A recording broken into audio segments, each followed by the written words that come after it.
सभी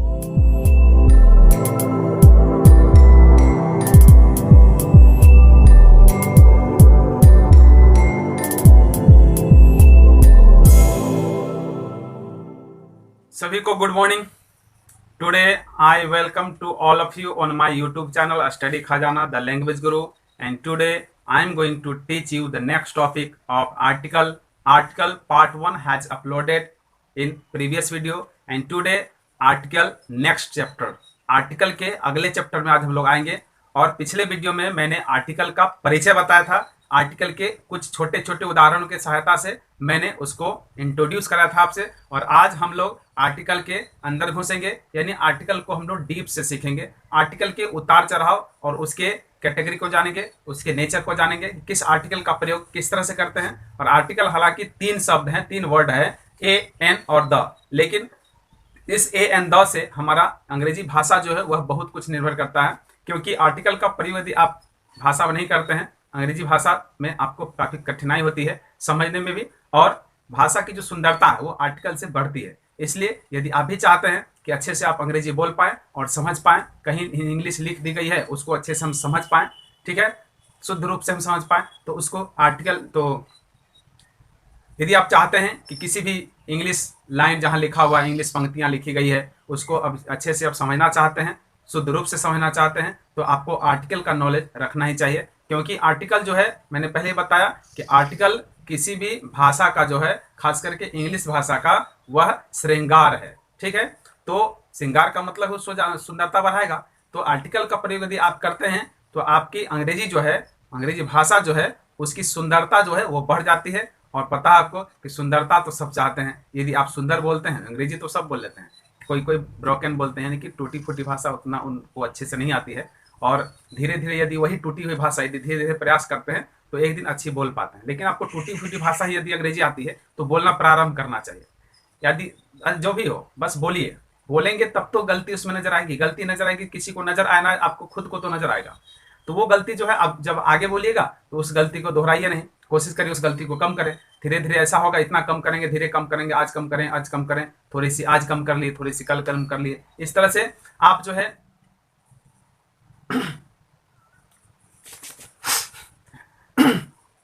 और जब अंग्रेजी बोलने की बात आती है तो आर्टिकल का प्रयोग जो है उसके अंदर बहुत लाजिमी है, जरूरी है। आर्टिकल का प्रयोग यदि आप अच्छे से करते हैं तो आपकी भाषा जो है बहुत खूबसूरत हो जाती है, ठीक है। और खूबसूरत भाषा कौन नहीं बोलना चाहता है। हालांकि यदि आप अंग्रेजी अच्छे बोल पाते हैं तो मुबारक हो, लेकिन यदि आप अंग्रेजी नहीं बोल पा रहे हैं तो मैं आपको सलाह दूंगा कि आपको जहां तक आता है, टूटी फूटी ही भाषा आती है, लेकिन आप उसको प्रयोग में लाएं। जब अंग्रेजी भाषा को आप प्रयोग में लाएंगे तो धीरे धीरे जो है आपकी अंग्रेजी डेवलप करेगी। और आशा है एक दिन ऐसा आएगा कि आप भी जो है अन्य दोस्तों, अन्य लोगों की तरह, ठीक है, आप अंग्रेजी बोल पाएंगे। क्रिकेटर देख रहे हैं, क्रिकेटर किस तरह से इंग्लिश बोलते हैं, ये नेता किस तरह से इंग्लिश बोलते हैं, सब आप उसको सुने, पेपर को पढ़िए, न्यूज़ चैनल देखिए इंग्लिश वाला, तो आपका इंग्लिश जो है इम्प्रूव होगा, ठीक है। और टूटी फूटी ही सही, यदि आती है तो बोलना चाहिए, बोलने का प्रयास करिए। कोई दूसरा समझे या ना समझे, आप तो समझते हैं। और आपके अंदर जो गलती होगी, आप यदि भाषा बोलना चाह रहे हैं, आप यदि बीच में मिस करते हैं तो किसी दूसरे को पता तो हो सकता है नहीं चले, क्योंकि वो नहीं जानता है। यदि जानता है तो बहुत अच्छी बात हो, आपको टोकेगा। लेकिन यदि वो नहीं जानता है, लेकिन फिर भी आपको अनुभव जरूर होगा कि मैंने यहाँ पर गलती की, फला जगह पर मैंने गलती की है। तो आप जब नेक्स्ट टाइम बोलेंगे तो वो गलती आपको जरूर याद रहेगा, और आप प्रयास करेंगे खुद भी कि वह गलती मैं दोबारा से नहीं करूँ। तो ठीक है, तो इस तरह से जो बढ़ते बढ़ते आपकी अंग्रेजी बहुत अच्छी हो जाएगी। बस आपको प्रयोग करना है, प्रयोग नहीं करेंगे तो फिर नहीं हो पाएगा। इसलिए आप अंग्रेजी भाषा को सीखना चाहते हैं तो बोले, कोशिश करें कि बोले, जहां तक जानते हैं, जो भी जानते हैं, प्रयास करें बोलने के लिए, ठीक है। तो आते हैं वापस आज का चैप्टर पर, और आज का चैप्टर है आर्टिकल का। और आर्टिकल हम लोग पढ़ेंगे आज, और आर्टिकल को डीप से जानेंगे, ठीक है। तो आर्टिकल को डीप से जानने के लिए मैंने 3 परिभाषा बना रखा है। इस तीनों परिभाषा को देखिए, उसके बाद हम इसको मिटा करके फिर आगे बढ़ेंगे, फिर बताएंगे हम, ठीक है। तो आगे बढ़ते हैं, देखते हैं। यूज ऑफ ए, सबसे पहले ए का यूज सिखाया गया। ए यानी ए का जो प्रयोग करते हैं हम लोग, तो ए का प्रयोग जो है कैसे करते हैं, लिखे हैं, it is use before singular nouns और इक्विवेलेंट विथ कॉन्सोनेंट साउंड। तो इसका यह मतलब हुआ कि ए का प्रयोग जो हमको करना है वह नाउन के साथ करना है, ठीक है। लेकिन नाउन कैसा होना चाहिए, ठीक है। तो नाउन कैसा होना है, तो यहाँ पर समझने वाली बात है। नाउन तो ऐसे बहुत सारे हैं, लेकिन नाउन हो और काउंटेबल नाउन हो, ठीक है। काउंटेबल नाउन का मतलब होता है ऐसा नाउन जिसको हम गिन सकते हैं, ठीक है ना। तो यदि हम गिन सकते हैं तो वहां पर आर्टिकल का यूज करना है, वह भी कौन, ए और एन का। अभी हम ए का केवल पढ़ रहे थे। तो यूज ऑफ ए जो है वह करते हैं क्या, काउंटेबल होना चाहिए यानी गिनने योग्य होना चाहिए, और सिंगुलर नंबर होना चाहिए यानी कि एक वचन में होना चाहिए। उसके साथ एक और बात है, देखिए कॉन्सोनेंट साउंड होना चाहिए। कॉन्सोनेंट साउंड का मतलब क्या होता है, ठीक है, तो कॉन्सोनेंट को समझिए। हम लोग हिंदी में पढ़ते हैं क ख ग घ अंग च छ ज झ ये सब जो है, तो क से लेके ह तक जो अक्षर है, ठीक है, वो कॉन्सोनेंट है यानी कि व्यंजन है। और अ से लेके औ तक यानी अ आ हर्ष दीर्घ हर्ष दीर्घ ए ओ औ, ठीक है, तो यह जो है वह वोवेल साउंड है। और इंग्लिश में जो है इसी से कन्वर्ट हुआ, देखिए इंग्लिश में ए ई आई ओ यू ये 5 है, ए ई आई ओ यू ये 5 जो है वो वोवेल है, और बाकी का जो इधर 21 बचता है उसे हम कॉन्सोनेंट कहते हैं, ठीक है। तो कॉन्सोनेंट साउंड कहां से आएगा, तो साउंड तो हिंदी में हम लोग बोलते, चूंकि हम लोग हिंदुस्तानी हैं, तो साउंड जब हमको समझ में आएगा तब तो हम इंग्लिश में डालेंगे सर, ठीक है। तो साउंड को समझिए, जैसे हम बोलते हैं कैट, यहां लिखा हुआ देखिए आ कैट, कैट बोलते हैं तो क पहले क आया है ना, कैट क आता है, तो क जो हमको देखना है कि वो वोवेल है या कॉन्सोनेंट है। तो क हम लोग पहले जानते हैं कॉन्सोनेंट का हिंदी व्यंजन होता है, और वोवेल का हिंदी जो है वो होता है स्वर वर्ण। तो स्वर वर्ण अ से औ तक, तो इसके अंदर अ से औ तक तो नहीं आ रहा, कैट यानी कि व्यंजन वर्ण है यानी कॉन्सोनेंट है, तो कॉन्सोनेंट साउंड के आगे हमको क्या देना है, ए देना है, ठीक है। बढ़िया आगे देखिए अ बुक, बुक ब यानी प फ ब भ प फ ब यानी कॉन्सोनेंट है यानी व्यंजन वर्ण है, ठीक है। तो व्यंजन वर्ण हो गया यहाँ पर, तो व्यंजन वर्ण से जहां साउंड सुनाई देगा हमें, तो वहां पर यदि नाउन की बात होगी और सिंगुलर नाउन की बात होगी वहां हमें ए देना चाहिए। नेक्स्ट देखिए अ पेन अ मैन, यह भी है यानी क से लेके ह के बीच का कोई भी साउंड यदि सुनाई देता है किसी नाउन को बोलने के लिए, किसी भी नाउन को यदि बोले हम, और साउंड जो है वहां हो जाएगा क से ह तक, यानी क ख ग घ अंग च छ ज झ ट ठ ड, है ना। इस तरह से जो भी आता है तो उसके आगे हमको ए देना, ठीक है। या इंग्लिश के हिसाब से यदि आप देखना चाहते हैं तो देखने में थोड़ा सा कंफ्यूजन हो जाता है, क्योंकि कुछ ऐसे भी वर्ड्स हैं जो कि वोवेल से लिखे रहते हैं लेकिन कॉन्सोनेंट साउंड होता है, और कुछ ऐसे हैं जो कॉन्सोनेंट से लिखे रहते हैं लेकिन वोवेल साउंड होता है। तो आगे उसके बारे में डिस्कशन करेंगे हम। आइए देखते हैं नेक्स्ट यूज ऑफ एन। तो एन का प्रयोग देखिए, it is used before singular countable nouns. Noun जो होना चाहिए कैसा होना चाहिए, सिंगुलर होना चाहिए और काउंटेबल होना चाहिए, ठीक है, और वोवेल साउंड होना चाहिए। ये 3 भाग देखिए, यहां भी देख लेते हैं, सिंगुलर नाउन, ठीक है, और consonant noun, consonant sound singular होना चाहिए, कॉन्सोनेंट होना चाहिए, यहां भी सिंगुलर होना चाहिए और काउंटेबल होगा, ठीक है, और ये जो है वोवेल साउंड होना चाहिए, यानी वोवेल साउंड से लास्ट हो, वोवेल साउंड से अंत हो, सॉरी वोवेल साउंड से यदि प्रारंभ होता है, यानी कि जैसे हमने बोला आर्मी, आर्मी आ आ आ स्टार्ट में आया, तो आ यानी कि A R M Y army होता है। आर्मी जैसे बोलता तो वहां पर ए नहीं देके एन देना, क्यों देना है, क्योंकि साउंड जो मैंने बोला आर्मी वो ए से स्टार्ट हुआ था, अ से आर्मी, ठीक है। अब देखिए यहां लिखा मैंने orange, O R A N G, orange, तो स्टार्ट किससे हुआ, ओ से, ओ ऑरेंज, ठीक है, तो यहां पर हमको एन देना है। तो ये देख लीजिए ऑरेंज, यहां पर एन अम्ब्रेला यू वोवेल है, एन इनोसेंट आई वोवेल है, ठीक है। यहां पर देखिए ऑनेस्ट, तो इसके आगे भी एन लगना है, ठीक है, तो एन ऑनेस्ट लगेगा, ठीक है। अब ऑनेस्ट में एच से लिखते हैं, हॉनेस्ट लिखा है मैंने, हॉनेस्ट पढ़ा जाता है ऑनेस्ट, एच यहां साइलेंट है। तो जब हम पढ़ते हैं तो साउंड पर ध्यान देना। यदि किसी टीचर ने आपको बताया है कि वोवेल से प्रारंभ हो तो वहां एन दे देना है, कॉन्सोनेंट से प्रारंभ हो तो वहां ए दे देना है, बिल्कुल सही पढ़ा है। लेकिन आपके अंदर यह कॉन्सेप्ट भी होना चाहिए कि साउंड की बात हो रहा है वहां पर, ठीक है। यदि वोवेल से स्टार्ट नहीं होकर के कॉन्सोनेंट से भी स्टार्ट होता है, जैसे ऑनेस्ट मैंने बताया कॉन्सोनेंट से भी स्टार्ट होता है, और साउंड यानी उच्चारण प्रोनाउंसिएशन जब हम लोग करते हैं उसका प्रोनाउंसिएशन यदि वोवेल से हो तो वहां एन लगेगा, न कि ए लगेगा, ठीक है। बढ़ते हैं आगे दो की ओर, नहीं और है कुछ, देखिए N M A, N M A, मैं एम ए हूं, मैंने एम ए कर रखा है, ठीक है। तो एम ए जो कर रखा है, तो ये एम ए जो है हम लोग जब उच्चारण करते हैं तो साउंड इस तरह से आता है, एम ए, एम ए, ठीक है, एम ए। तो ये एम जो है, एम पढ़ते हैं तो ये पहले ए सुनाई देता है, प्रोनाउंसिएशन में जो है क्या आता है एम, यानी ए आया, उसके बाद जो है मो या और कुछ आता है, तो ए जो है कंफर्म है आपकी ए ई आई यू यानी कि वोवेल है, तो वोवेल साउंड है, दिख रहा है ये कॉन्सोनेंट, ये दिख रहा है कॉन्सोनेंट, तो ए नहीं देना, ये भूल नहीं करिएगा। ए तब लगेगा जब साउंड वोवेल, साउंड कॉन्सोनेंट हो। यहां देखिए ये एम तो दिख रहा है, ये कॉन्सोनेंट है, लेकिन यहां एन लगता है, क्यों, क्योंकि ये साउंड जो है इसका उच्चारण जो है इसका जो हम प्रोनाउंसिएशन करते हैं वो ए से करते हैं, यानी एम एम। यहां लिखा देखिए नेक्स्ट एम एल ए, मैं इस क्षेत्र का एम एल ए हूं, M L A, M M M L A, देखिए तो इस तरह साउंड पर गौर करिए। एक बार आप समझ जाएंगे ना, वादा करिए बिल्कुल बिल्कुल आपको आ जाएगा। भाई एक बार समझने की आवश्यकता है। गौर से देखिए वीडियो को और गौर से हमारी बातों को सुनिए, क्योंकि वीडियो तो ऐसे हजारों वीडियो है। हम जो बोल रहे हैं, मेरी बात जो हो रही है, इस बात में ही दम है। इस बात को आप गौर कर रहे हैं। हम जो बोल रहे हैं, इस साउंड को यदि आप अच्छे से समझ लेते हैं तो वादा है ये आर्टिकल में कोई प्रॉब्लम होगा नहीं कभी। ठीक है ना। बहुत ही आसान चैप्टर है, बहुत ही आसान है और महत्वपूर्ण भी है। ऐसे लोग बहुत सारे टीचर्स जो है इस पर ध्यान नहीं देते हैं, बहुत सारे स्टूडेंट्स ध्यान नहीं देते हैं। ध्यान देना चाहिए। ठीक है ना। अब देखिए यहां लिखा है MLA, है ना, NMLA। ठीक है। आगे एन एटमोस्फेयर, एटमोस्फेयर एट ए से स्टार्ट हो रहा है, ए एटमोस्फेयर। अब है an article, article ARTICLE article. तो यह भी जो है क्या है, तो यह भी वोवेल है। ठीक है। तो वोवेल से स्टार्ट जो शब्द हुआ है उसमें, या फिर वोवेल साउंड से स्टार्ट हुआ उसमें हमें एन का प्रयोग करना है। ठीक है। अब सीखते हैं द को। ठीक है। आइए, use of the, it is used to qualify or give speciality to the noun or equivalents, either countable or uncountable, and either singular or plural। देखिए इसका मतलब क्या होता है। इसका मतलब यह होता है कि द का प्रयोग हम जो करेंगे वह नाउन के साथ तो करेंगे, लेकिन यहां पर जो है वह आपका काउंटेबल नाउन के साथ और अनकाउंटेबल के साथ, दोनों के साथ होता है। आइदर काउंटेबल और अनकाउंटेबल, यानी कि वह गिनती योग्य हो या फिर गिनती योग्य नहीं हो, सब में यूज होगा। ठीक है। उसके बाद सिंगुलर हो या फिर प्लुरल हो, यानी सिंगुलर, प्लुरल, काउंटेबल, अनकाउंटेबल, दो किसी को नहीं देखता है।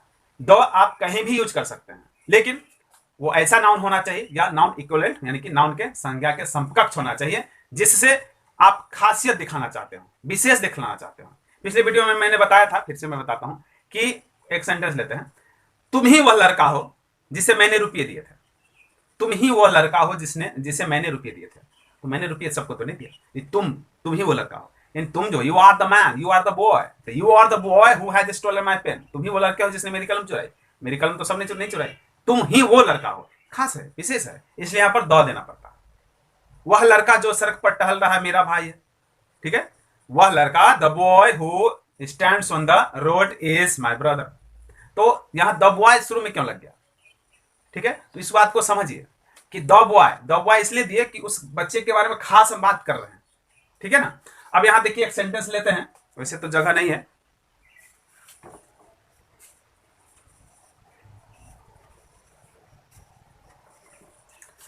आइए एक सेंटेंस लेते हैं। देखिए, द काउ इज जेंटल। ठीक है। यहां लिखा हुआ है काउ इज जेंटल। इस दोनों सेंटेंस को देखिए, बहुत कुछ क्लियर हो जाएगा। ये द काउ इज जेंटल जैसे ही हम बात करते हैं तो इसका मतलब होता है कि मैंने लिखा है कि गाय नेक है, गाय नेक है। लेकिन जब बात करते हैं काउ इज जेंटल तो इसका मतलब हो जाता है गाय नेक होती है। ठीक है। तो इस दोनों सेंटेंस में ज्यादा अंतर तो नहीं, लेकिन दो एक्स्ट्रा है। देखिए इसमें दो लग गया, इसमें दो नहीं है। तो अंतर क्या है, क्या बात है, क्यों दो दिया गया। देखिए आप, गाय नेक होती है, जब ऐसा बात करते हैं हम लोग तो इसका मतलब होता है कि मैं उस गाय की बात, कोई विशेष गाय की बात नहीं कर रहा हूं। मैं भारत के अंदर नहीं, पूरे विश्व के अंदर जितनी भी गायें हैं, जो भी गाय प्रजाति की है, सबकी बात कर रहा हूं। गाय नेक होती है। ठीक है। गाय सफेद होती है। होती जैसे बोलते हैं, होता है, होती है, होते हैं, इसका मतलब ये यूनिवर्सल ट्रूथ है, ये हर जगह था, है और रहेगा। ठीक है। और यह जो है जनरल यूज हो रहा है, यानी कि ये कॉमन नाउन है। यहाँ पर ये गाय या काउ जो है ये कॉमन नाउन है, लेकिन उसी कॉमन नाउन को द लगाने से हम प्रॉपर नाउन बना दे रहे हैं।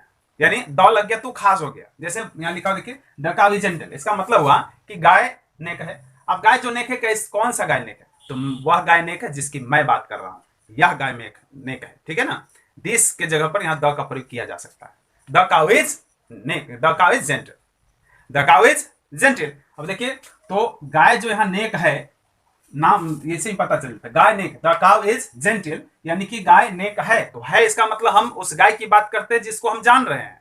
लेकिन जब बोलते हैं कि गाय नेक होती है, इसका मतलब है कि हम उसकी बात नहीं कर रहे हैं जो हमारे पास है, हम हर गाय की बात कर रहे हैं। ठीक है। और द का प्रयोग आगे भी है, देखते हैं। ठीक है।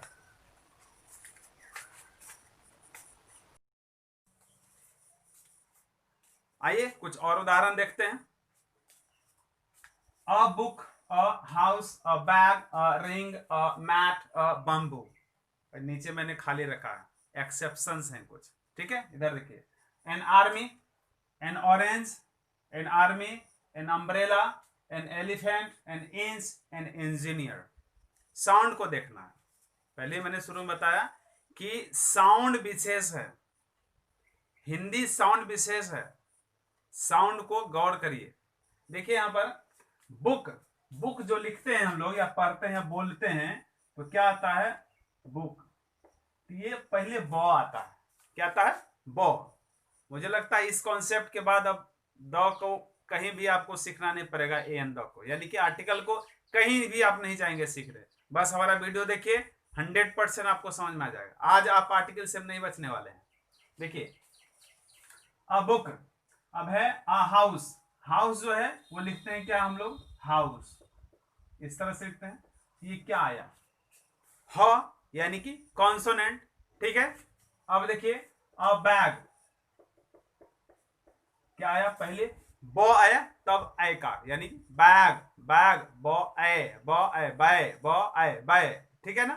तो यहां बैग देखना है, यानी कि बो को देखना है, यानी साउंड जो है वो बी का साउंड आया। बी का साउंड जो है वह कॉन्सोनेंट है, ना कि वोवेल है, ठीक है। अब देखिए अ रिंग, क्या है, रिंग। तो यहां रॉ का उच्चारण, पहले प्रोनाउंसिएशन जो हमारा आता है वो रॉ आता है, रॉ यानी कैपिटल आता है। इस तरह से मैट, क्या बोलते हैं इसको, मैट, यानी मॉ, कैपिटल है, मॉ कॉन्सोनेंट है, ठीक है। अब है बम्बू, अ बम्बू, बम्बू, ब बम्बू, ठीक है। ये जो है बम्बू है, बम्बू। तो इस तरह से ब का साउंड आया। तो आपने देखा कि ये टोटल जो ए का प्रयोग है वो ऐसे नाउंस के बगल में किया गया है, ऐसे नाउंस के पहले किया गया है जिसका उच्चारण जो है, जिसका प्रोनाउंसिएशन जो है वह कॉन्सोनेंट से हुआ, ठीक है। अब देखिए नीचे कुछ एक्सेप्शंस हैं, ठीक है। हालांकि एक्सेप्शन से पहले आइए, पहले एन का प्रयोग सीख लेते, फिर ये दोनों एक्सेप्शन के बारे में बात करेंगे। यहाँ है एन ऑरेंज, ऑरेंज लिखते हैं किस तरह से, ऑरेंज, ठीक है। तो यहाँ उच्चारण क्या है, ओ का उच्चारण है यहाँ, इसलिए हमने क्या दिया है, एन दिया है। यहाँ उच्चारण आर्मी, ये आ, आर्मी, उच्चारण पहले क्या आता है, आ, इसलिए हम लोग एन दिए हैं। अम्ब्रेला, यू है लेकिन उच्चारण क्या है, अ का। एलिफेंट में उच्चारण क्या है, ए, ठीक है। ये इन में क्या उच्चारण है, इंच में ई, इंच। यहां पर देखिए इंजीनियर, तो ये देखिए ई, ई, ए, आ, ओ। तो ये सारे के सारे शब्द क्या हैं, सारे सारे शब्द जो हैं वह उनका प्रोनाउंसिएशन जो है वो वोवेल साउंड से होता है। और इधर लेफ्ट हैंड साइड में जो भी शब्द थे सभी का प्रोनाउंसिएशन जो है, हमारा जो आवाज निकल रहा है बोलने से वो कैसा आ रहा है, वैसा आवाज है हमारा कॉन्सोनेंट का, ठीक है।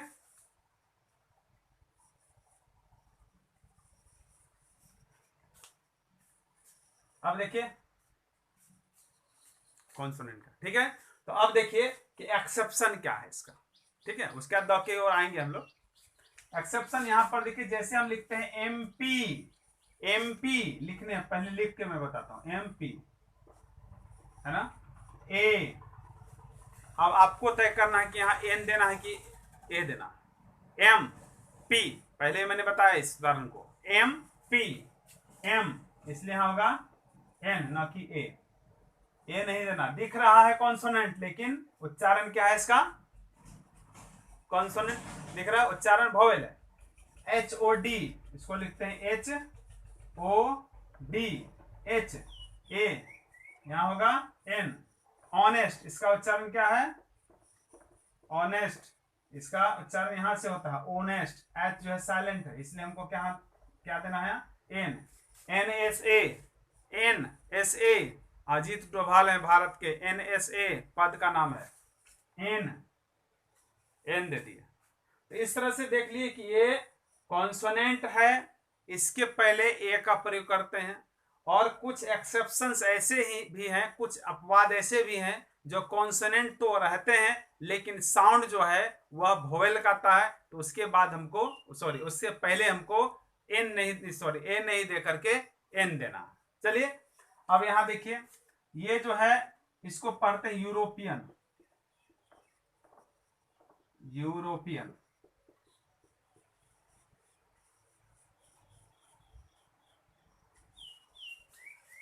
आइए देखते हैं इधर, इसको पढ़ते हैं हम लोग यूरोपियन, यूरोपियन, ठीक है। तो यू जैसे हम लोग बोलते हैं यूरोपियन, तो पहले ऊ का साउंड जो है उससे पहले य का साउंड आता है, U, Y O U, U, European. तो ये हालांकि दिखने में ये वोवेल है, लेकिन इसका उच्चारण जो है वो क्या है, कॉन्सोनेंट है, कॉन्सोनेंट उच्चारण है, इसलिए यहां हमको देना है ए। उसी तरह यहां देखिए यूनिक, क्या लिखा है, यूनिक, यू, यूनिक यानी य, यूनिक यानी य का उच्चारण। तो य का जो साउंड आता है, इसलिए हमको यहां पर दिख रहा है वोवेल, तो हमें एन देना चाहिए था, लेकिन नहीं, इसका साउंड क्योंकि कॉन्सोनेंट है इसलिए हमें यहां पर देना होगा ए। देख लिया आपने, ये लेफ्ट हैंड साइड कॉन्सोनेंट से स्टार्ट हुआ है, ए लगा है, कुछ एक्सेप्शन है कॉन्सोनेंट से स्टार्ट होने के बाद भी एन लगा है क्योंकि उच्चारण उस तरह का है।